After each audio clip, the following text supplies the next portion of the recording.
O Brasil venceu o time da Zâmbia por 1-0 e se classificou para as quartas de final das Olimpíadas. E agora enfrenta a boa seleção do Canadá. É sobre isso que a gente vai falar aqui hoje. Vamos lá! Sejam muito bem-vindos ao Volta para Marcar. Meu nome é Matheus Guimarães e hoje a gente vai falar sobre o jogão de bola das quartas de final das Olimpíadas, Brasil e Canadá. O Brasil que se classificou em segundo no seu grupo, assim como as suas adversárias. Então, promessa de jogão de bola que vai rolar amanhã às 5 da manhã. E você já sabe, pré-jogo é aqui no Volta para Marcar, então aproveita, já se inscreve no nosso canal, porque com certeza a gente vai trazer o pré-jogo do Brasil nas semifinais e na final, porque a gente está muito confiante que esse time da Pia vai trazer uma medalhinha show de bola pra gente. Mas vamos falar sobre esse jogão de bola de Brasil e Canadá. Vamos lá! Gente, primeiro aí entender um pouquinho como que é essa seleção do Canadá, essa seleção que já é conhecida da nossa seleção brasileira, foi a seleção que nessa era Pia a gente mais enfrentou, foram 4 partidas, então são duas equipes que se conhecem muito bem, então é promessa de ser um jogo bastante equilibrado. A seleção canadense atualmente é uma das principais seleções a nível mundial, já é a 4ª Olimpíada de forma consecutiva que as canadenses chegam para disputar, isso é um número considerável. E o nosso histórico recente contra os canadenses não é muito bom. Na Rio 2016 a gente perdeu para o Canadá na disputa pelo bronze e a gente acabou ficando, infelizmente, sem medalha dentro de casa. A atual treinadora é a Bev Priestman, que chegou em outubro de 2020, ou seja, um trabalho aí bem recente, já pegou muito próximo das Olimpíadas, né? Ela assumiu o comando da equipe logo após o retorno das partidas, após o período de paralisação por conta da pandemia, mas vem fazendo um bom trabalho, não fez uma grande mudança, até porque as Olimpíadas estavam batendo na porta, né? Mas vem fazendo um bom trabalho, dando a sua cara para esse time do Canadá. A Christine Sinclair é a grande referência técnica desse time. Ela que já tem mais de 300 jogos com a camisa da seleção canadense, então ela é aquela principal jogadora que o Brasil vai ter que ficar de olho. E outro ponto aí para a gente marcar a Christine Sinclair bem de perto é para não deixar ela fazer gol. Isso porque ela tá numa briga ali individual com a nossa rainha Marta para ver se elas conseguem superar os 14 gols da Cristiane em Olimpíadas. A Cristiane, que a gente lembra, é a maior artilheira da história das Olimpíadas, tem 14 gols. A Marta tá com 13 e a Christine Sinclair, se eu não me engano, tem 11 ou 12. Então tá uma briga boa ali, então a gente não pode deixar a Sinclair fazer gol, principalmente porque é mata-mata. No setor de meio de campo da equipe, a Desiree Scott e Queen são os nomes importantes desse time que ajudam a organizar as principais jogadas. As jovens Janine Beck, Jess Fleming e Deronne Rose são um gás novo nessa equipe que mescla muito bem jogadores muito experientes, que é o caso da Sinclair, com essas novatas aí que chegam para agregar muito.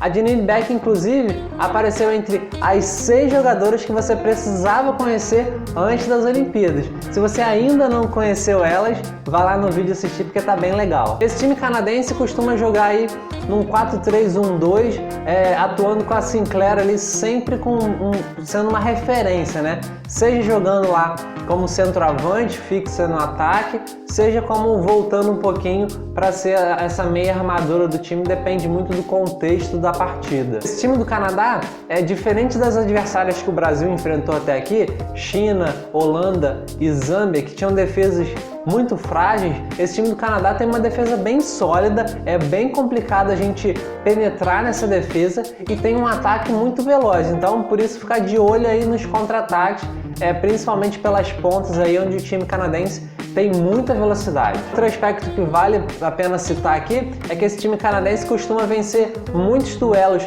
tanto aéreos quanto de disputa física. Ou seja, o Brasil vai ter que se impor nessa partida. Acho que essa vai ser a primeira vez que se a Pia começar com a Bruna Benítez, pode ser aí uma escolha interessante, justamente pela altura dela e porque ela tem uma boa imposição física, então pode ser que ela consiga segurar minimamente ali as ofensivas canadenses. Agora, nem tudo são flores nesse time do Canadá.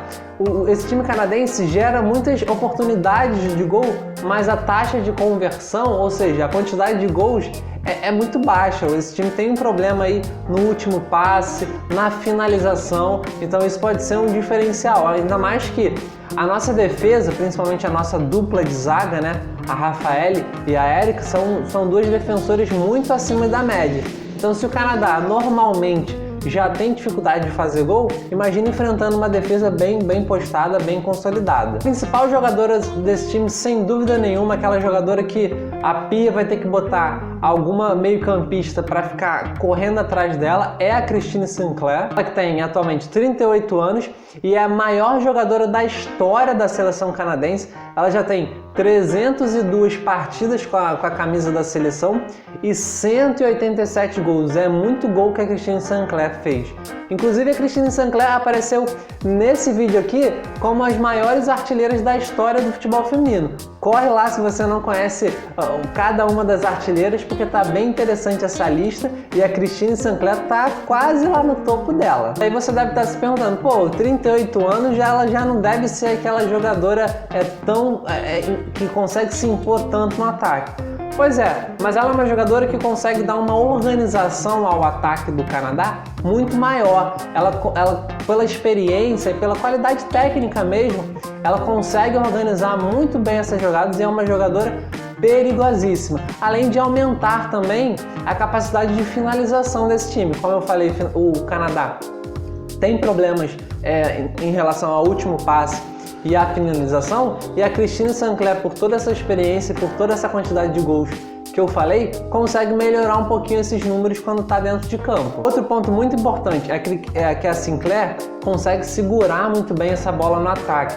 Seja para poder acalmar o time, de repente o time está meio afobado, ela consegue fazer essa jogada de segurar um pouco mais a bola, tocar mais de lado, como também segurar a bola para fazer o pivô para outras jogadoras aparecerem nas pontas, enfim. Então é uma jogadora muito importante e o Brasil precisa ficar 100% atento a ela. Outra jogadora essencial nesse time do Canadá e que vale a pena a gente mencionar aqui é a Ashley Lawrence. Ela tem 26 anos, é muito versátil e costuma dar muita profundidade a essa equipe do Canadá. Ela aparece muito bem nas pontas, então essas são jogadas muito perigosas, principalmente porque as nossas laterais estão aí em um sério problema, né? A Tamires apoia muito e deixa vazio lá atrás e a Bruna Benítez até agora não fez nenhuma grande partida. Então, se a gente deixar uma jogadora como a Lawrence se criar aí pelas pontas, a gente vai ter grande dor de cabeça. Como eu falei, ela é muito versátil, então ela pode aparecer como ponta, como lateral direita ou até como uma meio-campista ali, tentando organizar jogadas, mas onde ela é mais perigosa é jogando ali mesmo pela ponta, jogando bem próxima da borda do campo, é ali que ela consegue criar as principais jogadas dela. Ela joga no PSG e foi fundamental para a conquista do título francês. Só isso já credencia ela como uma baita jogadora e que o Brasil também precisa ficar muito atento. Mas então você deve estar aí se perguntando, pô, o Brasil tá lascado, então pegou uma seleção fortíssima logo nas quartas de final. Mas espera aí, porque o histórico do Canadá não tem sido muito bom, principalmente nessas Olimpíadas. A gente esperava aí que o Canadá pudesse ter boas vitórias para cima de Japão e Chile no seu grupo, um grupo que aparentemente seria bem tranquilo, e o Canadá só empatou em 1-1 com o Japão na primeira partida, um jogo que as japonesas tinham totais condições de ter saído com a vitória. No jogo seguinte, venceu por 2-1 o Chile, tendo que gastar a bola nos minutos finais para não tomar um empate. O Canadá tomou uma bola na trave, quase que sai com o empate dessa partida, então não fez uma boa partida. Então as 3 partidas até aqui nas Olimpíadas do Canadá não foram boas partidas. E o histórico do Canadá com a seleção brasileira também é muito favorável para a nossa seleção. Na era Pia, por exemplo, foram 4 confrontos até aqui 2 vitórias do Brasil, sendo uma por 4-0 e outra por 2-0, e 2 empates. Ou seja, o Brasil chega sim como favorito para essa partida. Foi uma boa opção o Brasil ter se classificado em segundo, já que fugiu dos Estados Unidos, apesar dos Estados Unidos estar jogando bem abaixo da média também, mas o time do Canadá não vem fazendo um bom torneio, tá ali patinando nas partidas, então o Brasil chega como grande favorito para esse confronto e eu espero que isso se concretize nos 90 minutos. Bom, o Canadá foi segundo no grupo E com 1 vitória e 2 empates. Eu falei 1-1 com o Japão, vitória de 2-1 sobre o Chile e mais um empate de 1-1 com a Grã-Bretanha. A Janine Beck é a artilheira da equipe nessas Olimpíadas, tem apenas 2 gols. E o vencedor desse confronto entre Brasil e Canadá vai enfrentar Holanda ou Estados Unidos. Então, aquele confronto que a gente tentou escapar das quartas de final, a gente vai cair necessariamente nas semifinais, porque a Olimpíada não tem muito o que correr. São só a nata do futebol feminino, são apenas as 12 melhores equipes do mundo, então quem quer ser medalhista, quem quer ser campeão do torneio olímpico tem que enfrentar de igual para igual, não pode ter medo de nenhuma seleção. Nessa era Pia foram 4 jogos, 2 vitórias do Brasil, 2 empates, as 2 vitórias 4-0 e 2-0 para o Brasil, 2 vitórias contundentes. O último confronto foi 0-0, mas foi uma partida de muitos testes para essa seleção, para nossa seleção brasileira. A Pia entrou com um time bastante mesclado, então é difícil a gente dizer se o que está valendo é esse confronto. Então a gente fica aqui com esse histórico positivo da seleção brasileira.